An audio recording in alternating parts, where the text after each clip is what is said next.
That summer, I thought my biggest worry would be making the most of my last few weeks before college. Soaking up the sun at the lake house with my best friend. Holding on to the simplicity of youth just a little longer. But I was wrong.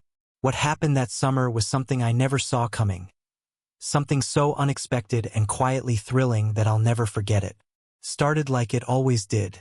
A yearly tradition Benjamin and I had kept for years. But this time something felt different. A subtle shift, almost invisible at first but impossible to ignore. And at the center of it all was his father, Mr. Carter. Looking back, I should have noticed the signs. I didn't expect much that summer. A few lazy afternoons by the lake. Some hikes through the woods. Long late-night talks with Benjamin before we both went off to college. It was meant to be a last stretch of familiarity, something simple and safe. But from the moment I stepped onto that gravel path and saw the lake house again, something felt off. Not in a bad way, just different. Maybe it was the looming change. College just around the corner. The unknown waiting on the other side of everything we thought we understood. Maybe it was the ache of growing up, of realizing things wouldn't ever be quite the same. Or maybe it was something else entirely. Something I didn't have words for yet, but felt pulsing beneath the surface. The lake house hadn't changed. Still nestled deep in the woods, surrounded by rustling trees and the soft lapping of waves on the dock. Peaceful, isolated, like time stood still there. Mr. Carter had always been kind, welcoming, easy to be around. He treated me like family. But this time, there was something different in the way he looked at me. Not wrong exactly, just lingering, like his gaze held something more than politeness. His smiles, his casual glances, they carried something I couldn't quite name. He was in his mid-40s, broad-shouldered, quietly confident, that kind of rugged ease that made people listen when he talked. I had always thought of him as just Benjamin's dad. The guy who grilled steaks in the backyard and told cringeworthy stories about Ben's childhood. But now, I wasn't sure what to think. Maybe I was overanalyzing. Maybe I was imagining things. Still, the unease only deepened when Benjamin mentioned he had to leave for town that afternoon. "Claire wants to meet up," he said as we stretched out on the dock, phone in hand. "She needs help moving some stuff. I promised idego. Shouldn't take more than a few hours." I shrugged, trying not to show my disappointment. "No problem. I'll just hang out here. Maybe take the canoe out. My dad's around if you need anything," he added as he stood, stretching. "You should try out the sauna. He's obsessed with it ever since he built it." I nodded, watching as he jogged up the gravel path to his car. Then silence. The kind of silence that wraps around you at the lake. Thick, heavy, still. I had always loved that solitude. But today, it felt different. Eventually, I decided Benjamin was right. The sauna sounded nice. The heat might ease the tension that had been sitting in my shoulders since I got here. The small cedar sauna was tucked just past the boathouse, surrounded by trees. I grabbed a towel from the deck and made my way over, welcoming the quiet. As I stepped inside, a wall of heat enveloped me, thick, almost comforting. My body immediately relaxed. I tossed the towel onto the bench and sat down, letting my head fall back against the warm wood. For the first time since I'd arrived, I felt like I could breathe again. Minutes passed. My thoughts drifted. The soft hum of the heater filled the air. My eyes were closed when I heard the door creak open. I blinked and turned, just in time to see Mr. Carter step inside. He was shirtless, a towel slung loosely around his waist. His skin already glistened with sweat. "Mind if I join you?" he asked casually, his voice deep and relaxed, like this was nothing unusual. I hesitated only for a moment, then nodded. Yeah, sure. It wasn't weird, I told myself. It was his sauna. He had every right to be here. He sat across from me, arms resting casually along the backrest. The space was small. Even with the distance between us, I was acutely aware of his presence. The heat pressed down, slow and heavy, making every breath feel deliberate. "You like it?" he asked after a beat. "Yeah," I said, shifting slightly. "It's nice." He nodded, eyes on me again, steady and unreadable. Good way to clear your head. Helps with tension. I swallowed, wiping sweat from my brow. Yeah, I guess it does. The air between us felt charged, like something unspoken hung there. I shifted again, suddenly hyper-aware of how little space there really was. The heat made every bead of sweat feel amplified. You seem a little tense, he said, voice lower now. I let out a short laugh, trying to shake the nervous energy. I guess I'm just not used to it. He leaned forward, resting his elbows on his knees. And in that moment, his leg brushed lightly against mine. It was barely anything, just a touch. But I felt it, like a spark beneath my skin. A jolt went through me like an electric spark. I straightened instinctively, my breath hitching. And yet, he didn't move away. Relax, he said, his voice calm, smooth, carrying that same quiet confidence he always had. Just let the heat work its magic. I nodded, swallowing hard, trying to convince myself this was fine. Just a sauna. Just the heat. Just my imagination. But then his hand shifted, fingers brushing my knee, soft, almost thoughtless, but lingering just a moment too long. I froze. The touch wasn't forceful or inappropriate. It was subtle, measured, like he was waiting to see what I'd do. I wanted to move, to shift away, but my body felt locked in place, my heartbeat pounding in my ears, my skin alive with something I couldn't explain. Behind us, the sauna door clicked shut. We were completely alone now. The heat pressed down thick and heavy, making every breath slow, every thought sluggish. And yet, the space between us crackled with something unsaid. He leaned back again, stretching along the bench, his towel hanging loosely at his waist. Everything about him was composed, relaxed, completely in control. You doing okay? He asked, his voice even, like nothing was unusual. I nodded too fast. Yeah, just not used to the heat. He chuckled and adjusted slightly, his knee brushing mine again, just briefly, but long enough for me to feel it. Take some getting used to, he said, eyes meeting mine, steady and unreadable. But once you do, it gets easier to let go. Something in the way he said that sent a chill down my spine, despite the suffocating warmth. There was nothing clearly wrong with the words themselves, but the way he spoke them, the way his voice dropped just slightly, made my stomach twist. I wanted to believe I was just overthinking, that it was all in my head, that the heat was messing with my perception. But then his hand moved again, just a slight shift. His fingers grazed my knee once more, this time slower, intentional. My whole body tensed. I should have stepped away, said something, but it felt like my mind had slowed to a crawl, like I was moving through molasses, unsure of what I was feeling or even why. You're wound tight, he murmured, voice low, almost thoughtful. You've got to let yourself breathe. I exhaled shakily, not even realizing I'd been holding my breath. I guessy. Before I could finish, his hand moved, trailing lightly, carefully, resting on my upper thigh. Not firm, not invasive, just there, real, undeniable. My pulse surged. I told myself it was an accident, that maybe he hadn't realized, that the sauna heat was making everything seem more intense than it really was. But then he looked at me, really looked at me, and I knew it wasn't an accident. I used to be like you, he said quietly, always in my own head, always holding back. He shifted closer, his hand brushing lightly along my back, just fingertips, but enough to make me shiver despite the oppressive warmth.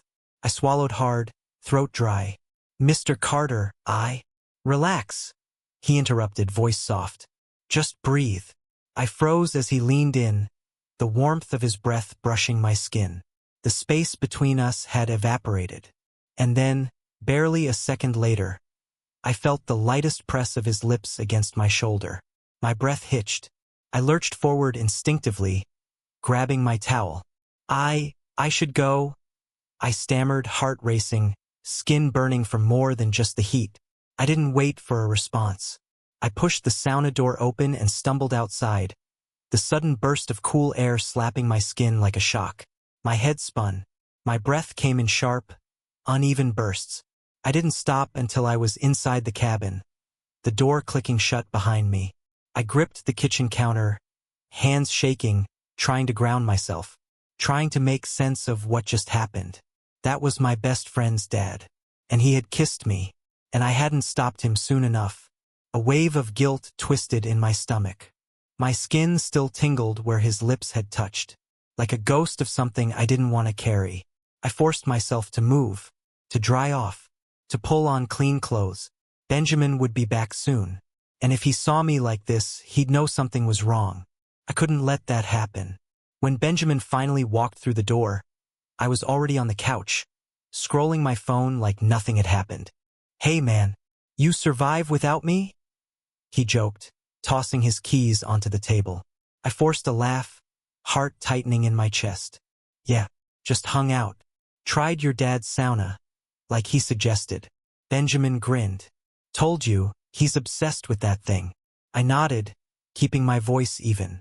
But the moment Mr. Carter stepped into the room, my body went rigid. He met my eyes, just for a second, and a faint smile played at the corners of his mouth. That look told me everything. This wasn't over. The days that followed were unbearable. I did everything I could to act normal, to stay close to Benjamin, to keep distance from his father. But it didn't matter. Every time we were in the same room, I could feel him watching me. At first, I convinced myself that if I avoided him, it would pass. That if I stayed in Benjamin's orbit, things would settle. But it was like he enjoyed the game. Every time our eyes met, there was that same knowing smirk, like he could read my mind. And every time he passed by me, he found a reason to be close. A hand brushing my shoulder, a light touch on my back. Always casual, always justifiable, but always deliberate. His hand brushed my back as he passed behind me in the kitchen. Just a small touch, barely noticeable. But I noticed. It was always like that. The passing glance. The way his arm would graze mine when we stood too close. The press of his palm on my shoulder, just a second too long. Always subtle, always easy to dismiss. But I couldn't. And then came the comments. "You've been quiet lately," he said one morning while Benjamin was outside fixing something on the dock. "Something on your mind?" I shook my head too fast. "Nope, just tired." His lips twitched, like he didn't believe me for a second. "Tired, huh?" he echoed, his eyes dropping briefly to my mouth before rising to meet mine again. I swallowed hard and turned away. Benjamin noticed the shift. "Dude, are you good?" he asked one night after dinner as we sat by the fire pit. "You've been acting weird ever since we got here." I tried to laugh it off. "Nah, man. I'm fine." "You sure?" he frowned. "If my dad's annoying you, just ignore him. He gets weirdly intense about stuff sometimes. Weirdly intense. If only he knew." I shrugged, keeping my voice light. "Think I'm just stressed about college and all that." Benjamin seemed to buy it, though I could tell he wasn't fully convinced. But it didn't matter. The problem wasn't Benjamin. It was his father. And the way the tension between us kept growing, unspoken and inescapable. One afternoon, Benjamin got a call from Claire. Again. "She's stuck in town without a ride," he sighed, grabbing his keys. "I'm gonna go get her. You cool here?" I wanted to say no. I wanted to beg him to stay, to not leave me alone in the house again. But that would have raised too many questions. So I nodded. "Yeah, all good." The moment the door closed behind him, dread settled deep in my chest. I already knew what was coming. I heard the footsteps first, unhurried, deliberate. Then Mr. Carter appeared, shirtless, a towel slung casually over his shoulder. His eyes met mine, and the faintest smirk tugged at the corners of his mouth. "Perfect day for the sauna," he said, voice smooth. "You coming?" My throat went dry. Everything in me screamed to say no, to make an excuse and walk away. But I didn't. I hesitated. Just long enough.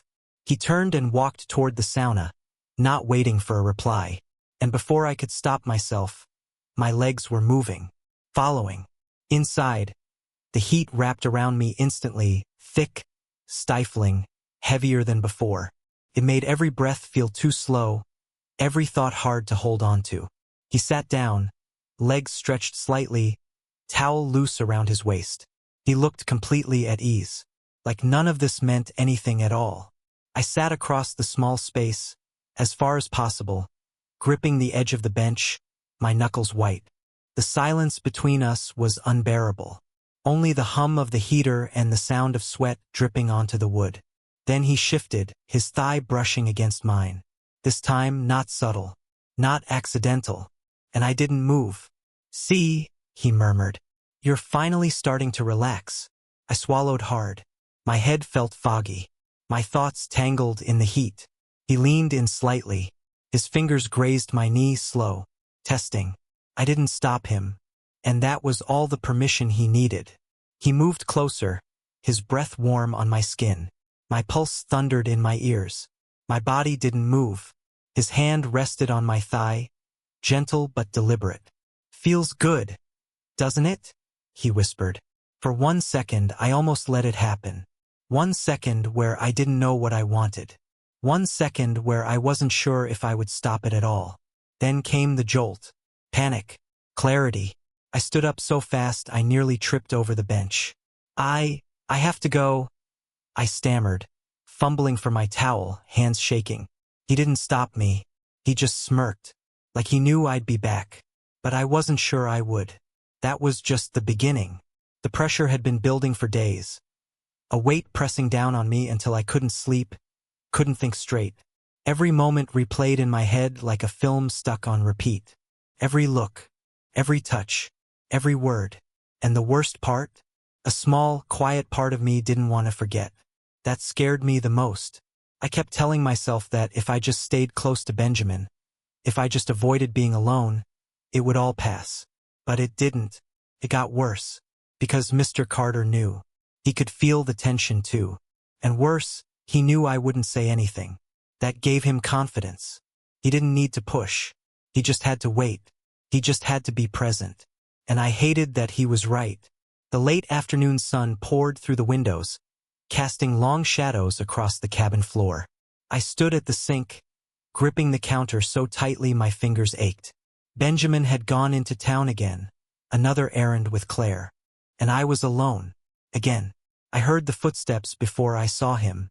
Quiet, measured, getting closer. I didn't turn around. I didn't need to. My pulse spiked. My breath hitched in my throat. "You seem nervous," Mr. Carter said behind me, voice too casual, too calm. I forced a breath, steadying myself. "I'm not." He chuckled softly, stepping closer. Close enough that I could feel the heat of his presence. "Lying's not a good look on you, kid." His hand brushed my back. Barely a touch, but enough to send a shiver through me. I flinched but didn't move away. I should have. I should have walked right out of that cabin and waited for Benjamin outside. But I didn't. And that was all the confirmation he needed.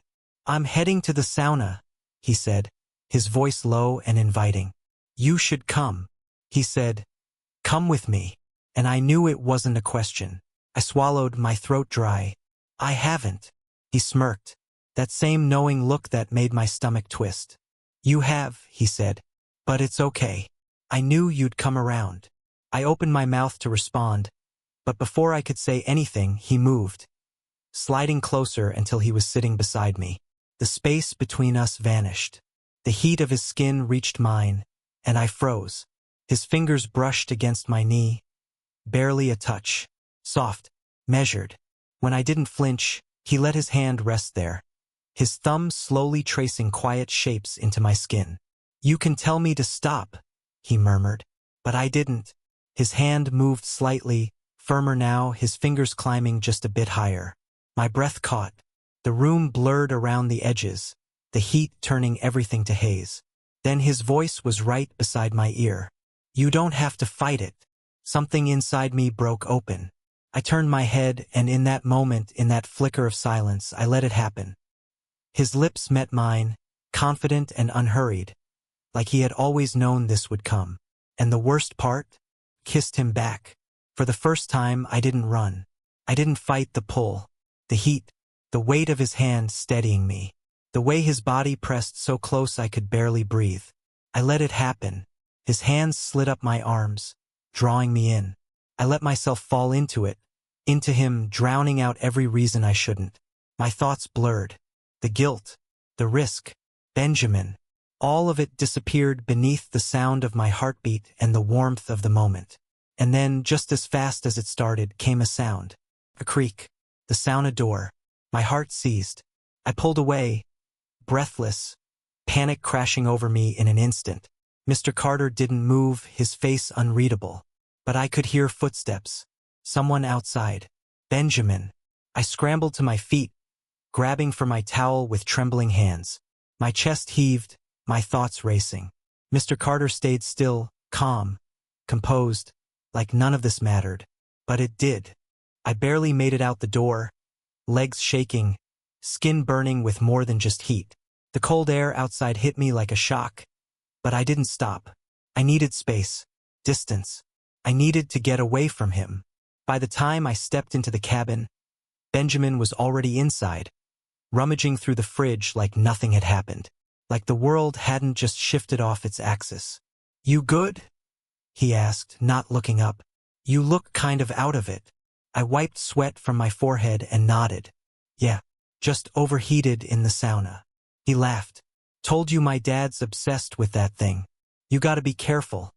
Heat messes with your head. If only he knew." I muttered something about taking a shower and walked down the hall, locking the bathroom door behind me. My hands gripped the sink as I stared at myself in the mirror, wide-eyed, flushed, breath still uneven. My lips still tingled. My body still buzzed with the memory of his touch. I needed to leave. That was the only answer. If I stayed, this wouldn't stop. No matter how many times I told myself it was wrong. No matter how much I wanted to pretend it meant nothing. But night fell and I was still there. I had picked up my phone a dozen times, planning to text Benjamin, say I wasn't feeling well, that I needed to leave early. But every time my fingers froze, because deep down, I was waiting, and when the soft knock came at my door, I already knew who it was. I lay frozen beneath the covers, breath caught in my throat. The door was locked, but somehow it didn't matter. Benjamin's soft snoring came from the next room. And still I didn't move. Another knock, quieter this time. An invitation. My heart thundered in my chest. Every nerve screamed for me to stay put, to turn him away. But I didn't. I got up. I reached for the lock, and I opened the door. Mr. Carter stood in the dim light of the hallway, bare-chested, wearing only sweatpants. Shadows danced across the lines of his body. His eyes searched mine, not demanding, just waiting. I could have closed the door. I should have. Instead, I stepped back and he stepped in. The door shut quietly behind him. And we stood there, in the dark, with nothing between us but everything we weren't saying. He leaned in, his weight pressing into me, his breath warm against my skin. For a moment we hovered there, frozen between hesitation and the inevitable. And then he kissed me. It wasn't cautious this time. It wasn't testing. It was certain, firm. A kiss that didn't ask permission, but somehow still felt like it had been granted. My breath caught, my mind spiraling as his hands found my waist, steady and insistent, drawing me closer like gravity had decided for us both. The air between us thickened, heavy with things we couldn't name. The world outside the cabin disappeared, leaving only the ache in my chest and the quiet hum of something we had both ignored for too long. I knew I should have stopped it, but I didn't. Not when his hands slid up my arms. Not when his mouth found that place beneath my jaw that made me forget my name.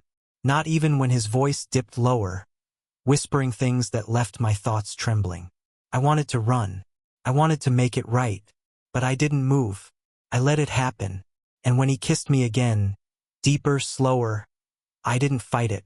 Kissed him back. My hands gripping his shoulders. My heart pounding so loudly it drowned out everything else. I stopped thinking. Stopped trying to justify. Stopped trying to deny what was already unraveling inside me. But then a sound. Faint but real. A creak.